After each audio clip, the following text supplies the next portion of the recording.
بعد artificial intelligence, technologies میں، defence contracts, ہر چیز میں. اور اس کے بعد ظاہر ہے ایک فیلنگ آ گئی ہے تکبر کی کہ ہم ایک سپر پاور کے پارٹنر بن گئے ہیں. اور پاکستان کدھر؟ اور پاکستان تو جس طرف جا رہا ہے اپنے بوجھ میں ڈوبتا جا رہا ہے. میں یہ آج اس لیے بات کر رہا ہوں کہ میں وہ پاکستانی ہوں جس نے باہر کمائی کی، اپنے 20-25 سال سب کچھ بیچ کے آج پاکستان ہے.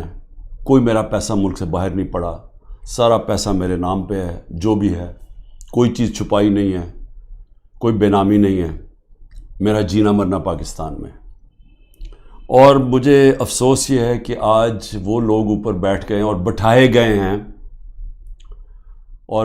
گئے ہیں ایک تکبر میں ایک آدمی نے، جس نے سمجھا کہ وہ اتنی طاقت ہے اس کے پاس کہ وہ جو مرضی کر دے. اور قوم بھیڑ بکریاں ہیں، وہ جو چوروں کے بھی اوپر لا کے بٹھا دے تو قوم بھیڑ بکریوں کی طرح بس اس کے فرمان مانیں گی. وہ لوگوں کو اوپر بٹھا دیا ہے جن کی دولت ملک سے باہر پڑی ہے، جن کے پیسے، جن کی بزنسز. اور بزنس کیا ہے؟ Real estate.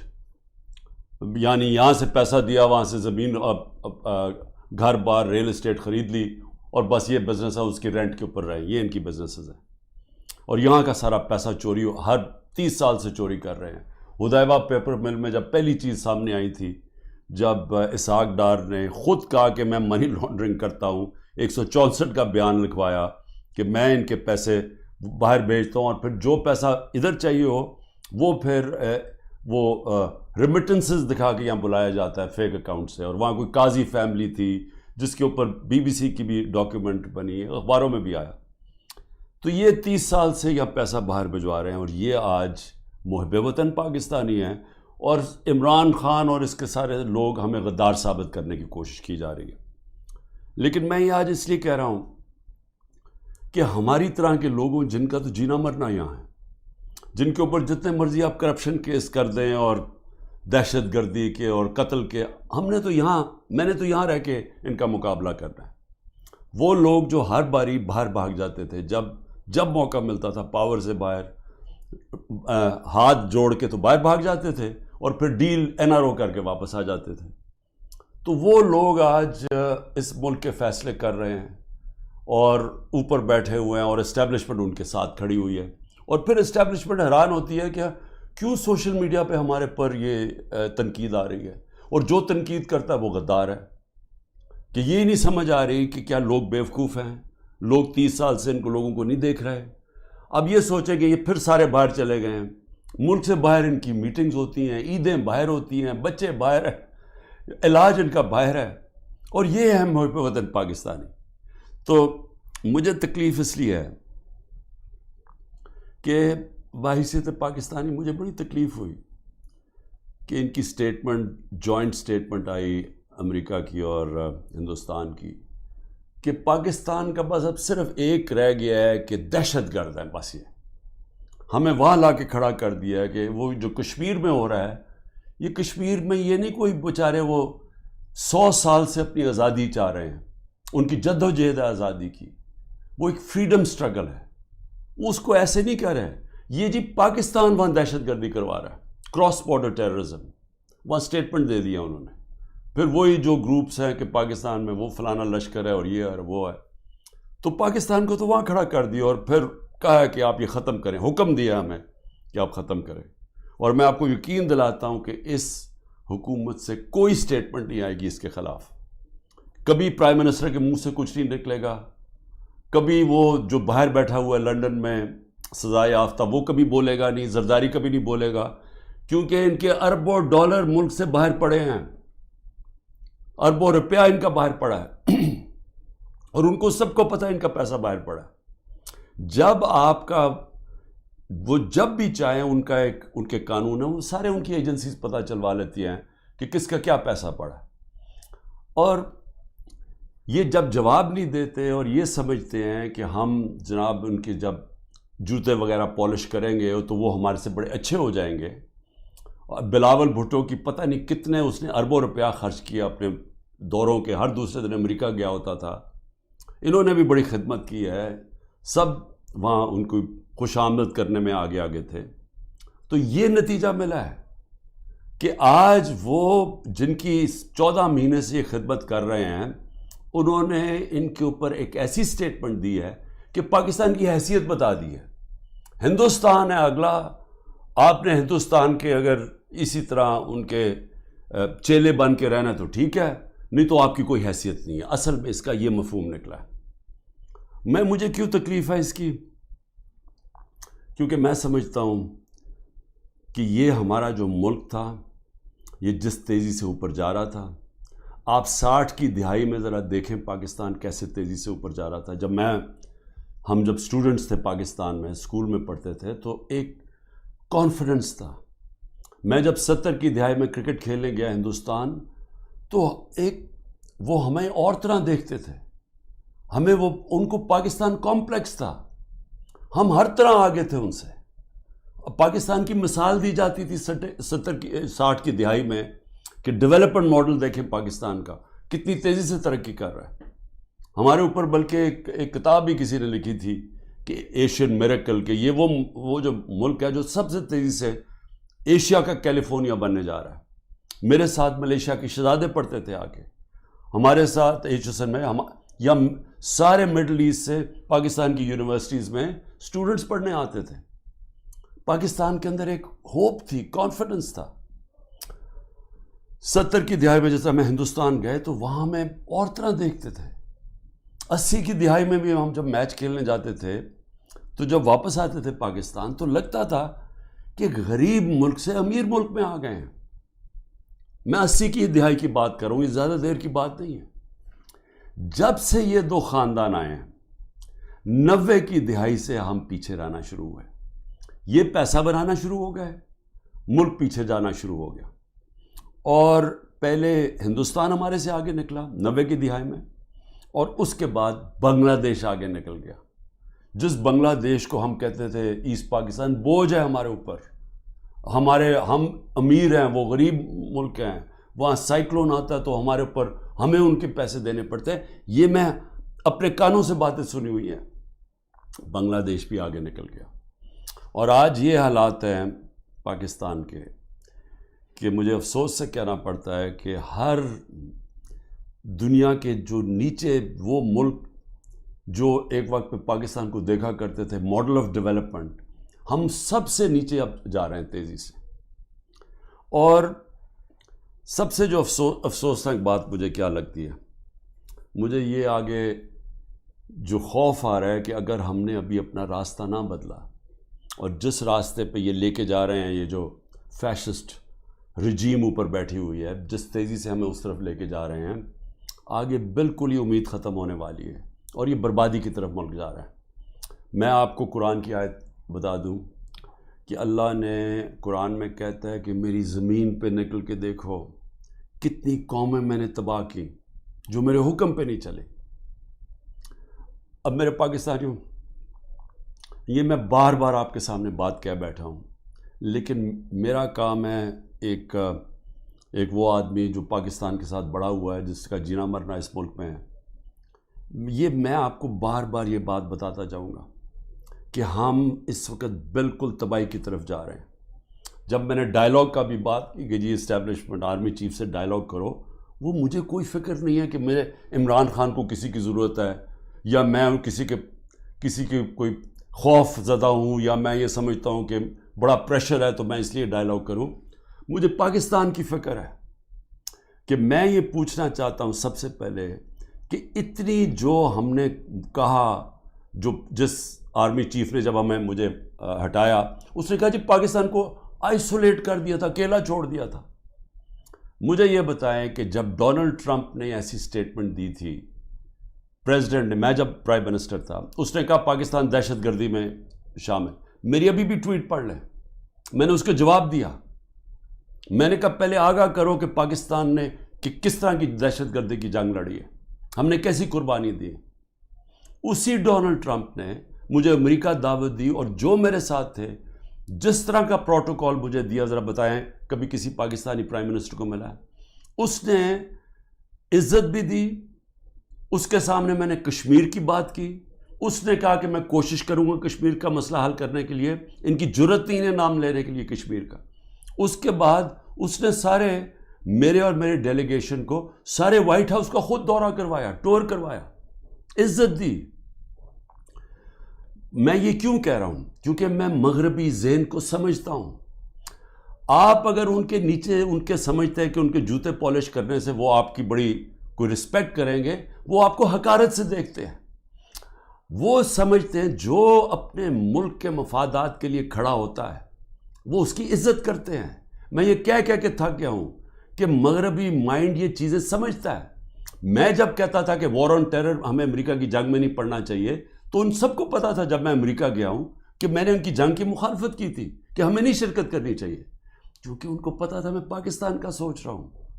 میرے ملک کے 80,000 لوگ اس کے اندر شہید ہوئے تھے, ہماری جنگ نہیں تھی. تو میں جب ان کی تنقید کرتا کہ ان کی جنگ میں نہیں ڈال, وہ سمجھتے ہیں کہ یہ ایک آدمی اپنے ملک کی بات کر رہا ہے.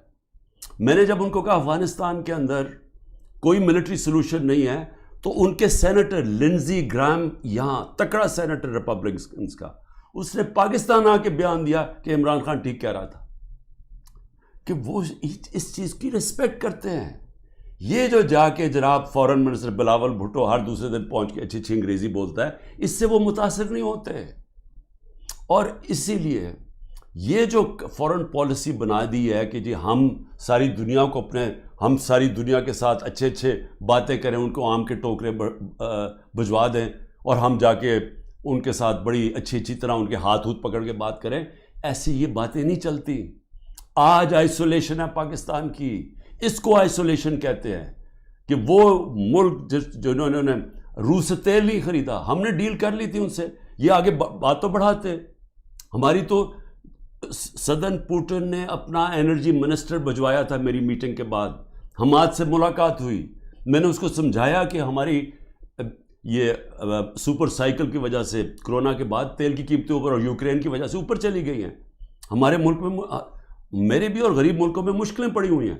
اس نے انرجی منسٹر بھجوایا, بات ہو گئی, واپس آئے تو نو کانفیڈنس ہو گئی. کیونکہ جناب یہاں آرمی چیف صاحب باتیں کر رہے تھے, وہاں ان کو بتا رہے تھے جی بڑا اینٹی امریکن ہے اور عمران خان, اور ادھر سے سائفر آ گیا کہ جی عمران خان کو ہٹاؤ نو کانفیڈنس میں.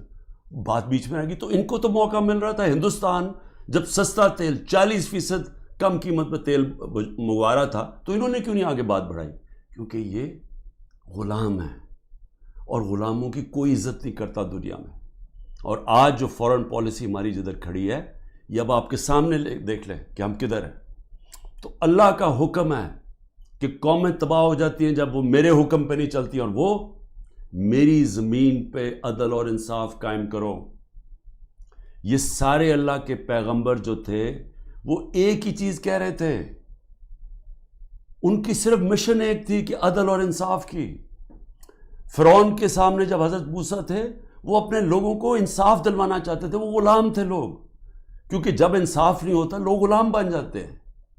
انصاف اور آزادی ساتھ ساتھ چلتے ہیں, اور لا الہ الا اللہ انسان کو آزادی دیتا ہے, انسان کو انسان کی غلامی سے آزاد کرتا ہے, اور غلامی سے آزاد انصاف کرتا ہے جب انسان کے حقوق ہوتے ہیں. تو جو پاکستان میں حالات ہیں, پہلے ہی ہمارا نمبر, یہ جو کریک ڈاؤن سے پہلے 140 ملکوں میں پاکستان کا انصاف کے انڈیکس میں ہم 129 تھے. جب سے یہ کریک ڈاؤن ہوا ہے, اب تو ہمارا نمبر ہی کوئی نہیں پتا. اب تو ہم بنانا ریپبلکس میں نیچے شامل ہو گئے ہیں. اب تو ہم وہ ملک ہیں جو کہ دنیا میں جدھر جنگل کا قانون ہے ہم ادھر پہنچ گئے. سارے پیغمبر اللہ کے انسانی معاشرے کو انسانی تب بنتا ہے, انہوں نے یہ ان کا پیغام تھا, جب وہاں انصاف ہو, عدل اور انصاف ہو. نہیں تو جنگل کا قانون ہوتا ہے, جس کی لاٹھی اس کی بھینس, مائٹ از رائٹ. اب پاکستان میں جو آج قانون لے آئے ہیں, مجھے بتائیں اس کا کیا مستقبل رہ گیا؟ آج مجھے بتائیں کون پاکستان کے اندر آ کے اپنے پیسے انویسٹ کرے گا؟ مجھے بتائیں وہ اوورسیز پاکستانی, میں کہہ کے تھک گیا ہوں, وہ ہمارا سب سے بڑا اثاثہ بیٹھا ہوا ہے. آپ ذرا سوچیں تو صحیح, وہ آج کیا کر رہے ہیں. ذرا اوورسیز پاکستان کی کوئی کوئی ان کی رائے تو لے کہ وہ آج پاکستان کو کیا کہہ رہے ہیں, وہ کس طرح پاکستان کو دیکھ رہے ہیں. تکلیف میں ہیں کہ ملک کو بنانا ریپبلک بنا دیا ہے. اور تو چھوڑیں وہ انویسٹمنٹ کیا لے کے آئے گا, ان کا رشتہ دار باہر بیٹھا ہوا اوورسیز پاکستانی کوئی ٹویٹ کرتا ہے, تنقید کرتا ہے اس یہ جو ہو رہا ہے پاکستان میں, تو جو ٹویٹ کرتا ہے اس کے رشتہ داروں کو پکڑ لیتے ہیں یہاں. یعنی یہ کس قانون کے تحت؟ یہ تو ہٹلر کے جرمنی میں ہوتا ہوگا اور یہ اسٹالن کے USSR میں ہوتا ہوگا کہ جب وہ کچھ بھی کر سکتے تھے, کلیکٹیو پنشمنٹ. یا اسرائیل کرتا ہے فلسطینیوں سے کہ ان کو ایک ہوتا ہے تو ان کے گھروں میں آ کے دوسروں کو کلیکٹیو پنشمنٹ دیتے ہیں, یا وہ مقبوضہ کشمیر میں اب کشمیریوں سے ہو رہا ہے. یہ تو کوئی آزاد معاشرے میں تصور ہی نہیں کر سکتا کہ گھروں کے اندر گھس گئے, دروازے توڑ دیے, چیزیں لوٹ لی, جو چیز پڑی ہے وہ جو اٹھائی نہیں وہ توڑ دی. اچھا وہاں ملازم ملے ان کو اٹھا کے لے گئے, کوئی بچے ملے. ہمارا جو پریزیڈنٹ چکوال کا, ان کو 15 سال کے بیٹے کو اٹھا کے لے گئے. وہ یاسر گیلانی ہمارا ایک ٹکٹ ہولڈر, وہ چھپا ہوا تھا, اس کی بیوی اپنے ماں باپ کے گھر تھی, اس کے ماں باپ کے گھر جا کے بیوی 4 بچے ہیں اس کے, چھوٹا بچہ 1.5 سال کا, اس کو اٹھا کے لے گئے. عمر چیمہ, اس کو صرف وہ جیل میں رکھا ہوا ہے کہ جی بس تم وہ کرسی پہ بیٹھ کے کہہ دو ٹی وی کے سامنے کہ جی میں PTI چھوڑ رہا ہوں اور میں فوج سے پیار کرتا ہوں اور 9 مئی کی مذمت کرتا ہوں. میں بار بار کہہ رہا ہوں 9 مئی کی ساری قوم مذمت کرتی ہے جو جلاؤ گھراؤ ہوا ہے. اس کے اوپر کوئی انڈیپینڈنٹ انویسٹیگیشن تو بٹھا دیں تاکہ پتہ تو چلے.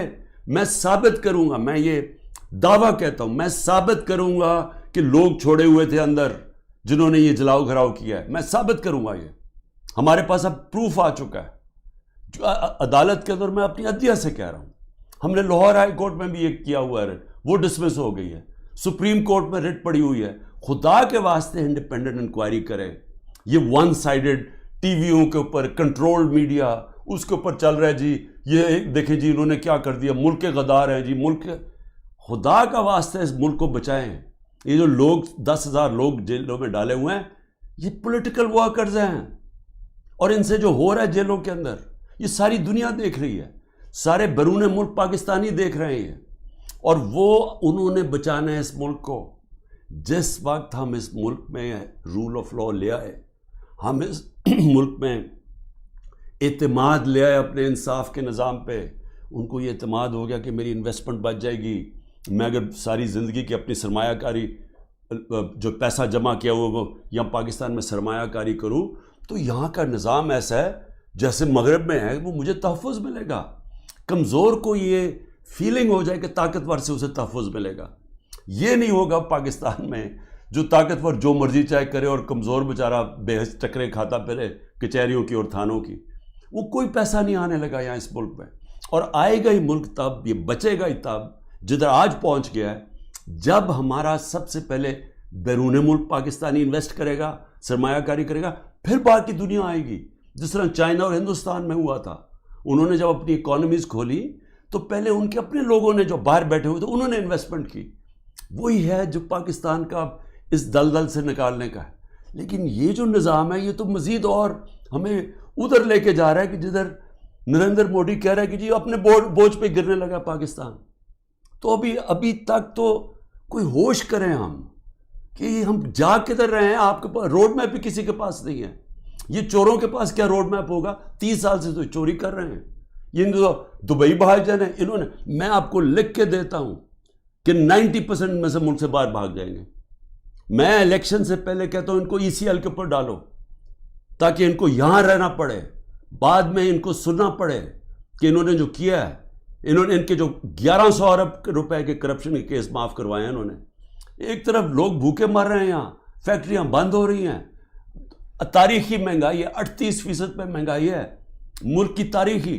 جب ہمارے اگینسٹ شور مچا رہے تھے تب تو 12% مہنگائی تھی, آج 38% پہ ہے.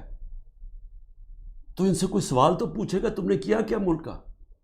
اور یہ جب ان سے کوئی یہ پوچھے کہ 1100 ارب روپے کا غریب ملک کے ٹیکس کے کیسز معاف کروا دیے, یہ جو نیب جس کا 1 پوائنٹ ایجنڈا ہے کہ کسی طرح ہمارے مخالف یعنی عمران خان اور ان لوگوں ہمارے اوپر کرپشن کے کیسز کریں، اور جب تک میرے جو لوگ وہ یہ نہیں کہہ دیتے کہ جناب ہم آج پی ٹی آئی چھوڑ رہے ہیں، اچھا پی ٹی آئی چھوڑ جو سارے گناہ معاف، آپ کے دہشت گردی کے کیسز بھی معاف، سب کچھ معاف، صرف آپ نے کہہ رہے ہیں کہ ہم تحریک انصاف چھوڑ رہے ہیں. یعنی یہ کوئی انصاف ہے؟ یہ تو بنانا ریپبلکس میں بھی ایسے نہیں ہوتا. یہ تو ہماری عدلیہ کا مذاق اڑایا جا رہا ہے، ہماری پولیس کو تباہ کیا جا رہا ہے. جو پولیس ہے، آپ جب پولیس کو موقع دیتے ہیں کسی کے گھر توڑ کے صبح کے 3 بجے جا کے گھر تباہ کر دیں اور لوٹ لیں اس کو، تو کیا پولیس ٹھیک رہ جائے گی؟ دنیا جس پولیس کا کام ہے حفاظت کرنا لوگوں کی جان اور مال کی، اس کو آپ کہہ رہے ہیں کہ لوگوں کا مال لوٹو جا کے، اور بزنس بنی ہوئی ہے. ہاں جی، جیو فینسنگ میں آپ کا نام آ گیا، اچھا جی آ جائیں آپ کو، کیونکہ نامعلوم افراد میں انہوں نے 20,000 کے نام دے دیے، کسی کو بھی پکڑ لیں، اسے کہتے ہیں اچھا جی آپ کا نام آ گیا. 15 لاکھ ہے گوئنگ ریٹ. وہ پولیس والے کو اگر 15 لاکھ نہیں دیتے پھر بات چیت ہوتی ہے اچھا جی 20 لاکھ پہ فارغ کر دیں. تو یہ تو پولیس ختم کر رہے ہیں، اور یہ ساری ملک کے اندر جمہوریت ختم کی جا رہی ہے صرف اس لیے کہ یہ جو سیٹ اپ ہے یہ بچ جائے اور عمران خان اور پی ٹی آئی باہر رہ جائے. میرا آخر میں صرف یہی اپنی قوم سے کہوں گا کہ دیکھیں، قوموں کی زندگی میں اونچ نیچ تو آتی ہے، لیکن جس طرح اللہ کہتا ہے کہ میں قومیں تباہ کر دیتا ہوں جو میرے حکم پہ نہیں چلتی، تو ہم تو اب تباہی کی راستے کو بڑی تیزی سے جا رہے ہیں. جو نریندر مودی کی سٹیٹمنٹ میں مجھے تکلیف ہوئی ہے کہ اپنے بوجھ کے تھلے گر رہا ہے پاکستان. تو اگر تو ہم نے اسی طرح چلتے رہنا ہے تو پھر یہ نہ سمجھنا کہ وہ اللہ اوپر سے مدد کر دے گا اور ہم کچھ نہ کریں، کیونکہ اس نے تو واضح قرآن میں کہا ہوا ہے کہ میں کبھی کسی قوم کی حالت نہیں بدلتا جب تک وہ خود اپنی حالت بدلنے کی کوشش نہیں کرتی. میں اپنی پوری کوشش کروں گا. میں آپ سے، میری اپنی قوم سے وعدہ ہے، جب تک میرے میں آخری خون کا قطرہ ہے میں مقابلہ کرتا رہوں گا اس ظلم کا. لیکن میں اپنی قوم کو بھی کہنا چاہتا ہوں کہ آپ کے اوپر اللہ نے ذمہ داری ڈال دی ہے. آپ نے اگر یہ چپ کر کے ظلم سہتے رہے، آپ انصاف کے لیے نہ کھڑے ہوئے، جو لوگ صحافیوں میں سے، جو لوگ عوام میں سے صاحب حیثیت سے جو دیکھ رہے ہیں کہ یہ ہو رہا ہے، اتنی گرمی کے اندر بیچارے لوگوں کو بند کیا ہوا ہے، وہ اگلے دن بے ہوش ہو گئے لوگ گرمی کے اندر. ہمارے جو پی ٹی آئی کے ورکرز ہیں پنجروں کے اندر بند کیا ہوا ہے. جب وین میں لے کے گئے، جب تک پہنچے وہاں باہر کھڑا کرا گرمی میں، لوگ بے ہوش ہو گئے وہاں. جو ہمارے سیاسی کارکن ہیں، اور یہاں اس طرح کیا جا رہا ہے. کوئی ملک دشمن ہے. کبھی اپنی سیکیورٹی فورسز دیں. اپنے لوگوں سے یہ نہیں کیا جو آج ہمارے ساتھ ہو رہا ہے. یہ تو ایسے سمجھ رہے ہیں کہ یہ کوئی باہر سے کوئی فورسز آئی ہوئی ہیں، ہمیں یہ ساری پولیس اور یہ سیکیورٹی ہم اور رینجرز ہمارے نہیں ہیں. یہ لگ رہا ہے کہ یا ہم کہیں باہر سے آئے ہوئے ہیں یا وہ آئے ہوئے ہیں، کیونکہ اپنے لوگوں سے تو کوئی ایسے نہیں کرتا. لیکن جو چپ کر کے یہ ظلم دیکھتے جا رہے ہیں، یاد رکھیں کہ یا تو پھر آپ نے پلان بنایا ہوا ملک چھوڑ کے باہر جانے کا، جو کہ نا امیدی میں اور یہ حالات دیکھ کے 9 لاکھ لوگ ملک پروفیشنل ملک چھوڑ کے چلے گئے. وہ جو سب سے قیمتی لوگ ہوتے ہیں ملک کے لیے، جن کو ساری دنیا میں ویزا مل سکتا ہے، وہ تو ملک چھوڑ کے چلے گئے ہیں. اور جو بیچارے باقی رہ گئے ہیں، آپ ہر کشتی میں جب آپ ڈوبتے ہیں یہ سمندر میں، یہ جو اللیگل امیگرنٹ جنہوں کہتے ہیں، یہ جو ویزے کے بغیر لوگ جاتے ہیں، تو اس میں پاکستانی ہوتے ہیں. جس طرح یہ جو گریس کے جو سمندر میں یہ جو حادثہ ہوا ہے، 300 پاکستانی بیچارے وہاں ڈوب گئے. اور وہ پاکستانی جنہوں نے اپنا سب کچھ بیچ بوجھ کے قرضے لے کے گئے تھے کہ جی ہم ان ملکوں میں جائیں گے جہاں انصاف ہے، جہاں خوشحالی ہے، کیونکہ ہمارے ملک میں تو نہیں ہے. تو اس لیے سب کو میں یہ آج کہہ رہا ہوں، ہمارے اوپر سب پہ ذمہ داری ہے. اللہ نے ظلم کے خلاف جد و جہد کو جہاد کا ہے. یہ اللہ کے لیے ہم لڑ رہے ہیں، یہ اپنے لیے نہیں لڑ رہے. میں اپنے لیے نہیں کر رہا، یہ میں اپنے ملک کے لیے کر رہا ہوں، اپنے اللہ کا حکم کے مطابق کر رہا ہوں. اور آپ سب کو بھی آخر میں یہ کہتا ہوں کہ یہ وقت ہے کہ آپ نے اپنے ملک کو بچانے کے لیے سب نے جد و جہد کے لیے تیاری کرنی ہے.